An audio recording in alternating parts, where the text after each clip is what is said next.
Alam nyo na ba to, yung Bini route sa BGC? Ayan yung map sa Strava, BINI. Matagal na din to pinost ni Bini Aya. Madami na din nagtry neto. Pero ako, ngayon ko pa lang siya gagawin kasi hindi din naman ako taga BGC pare. Kaya ito, nagpunta ako sa fort para itry. Hindi ko nga alam kung saan ako magsisimula kung sa B ba or sa I. Kaya nanood ako kagabi ng mga video kung saan sila nagsisimula. And sa letter I pala, pabaliktad. Dito yun sa market yung tuldok ng I. Kaso umpisa pa lang red light na paano ko matatapos ng less than 1 hour to? Diba? Wala pang ligo, takbo na agad.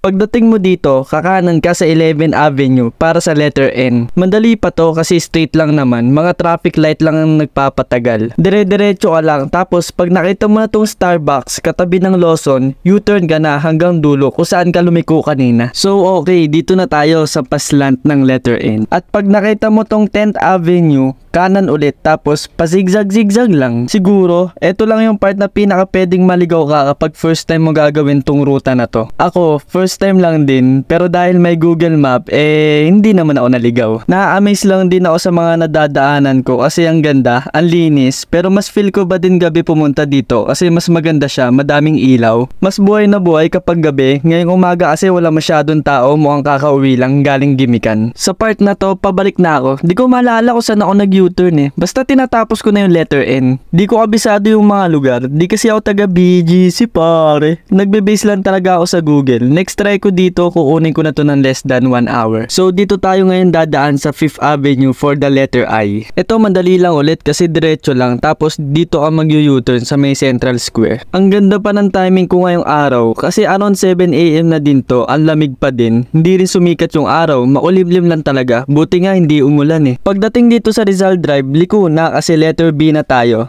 Tapos dadaan ng Desus Oval, diretso lang ulit. Kapag nakita mo na yung Mind Museum, turn left hanggang Burgos pero hindi ka na iikot, kalahati lang. Tapos U-turn ka na ulit, pabalik na ng 5th Avenue. Yung pinakalas nating dadaanan, etong Greenway. Alam naman na siguro ng lahat to, ako hindi naman taga BGC pare, alam ko to, lalo kung runner ka. Kasi joggingan talaga tong part na to. Pagdating mo sa dulo, may makikita ang cone na may sticker. Tapos makikita nyo tong kulay pink na RWP, Run with Pat. Wala lang, share ko lang. Member kasi ako niyan. Syempre, after run, cool down. So paano, binira na din kayo. Hanggang dito na lang. Bye-bye.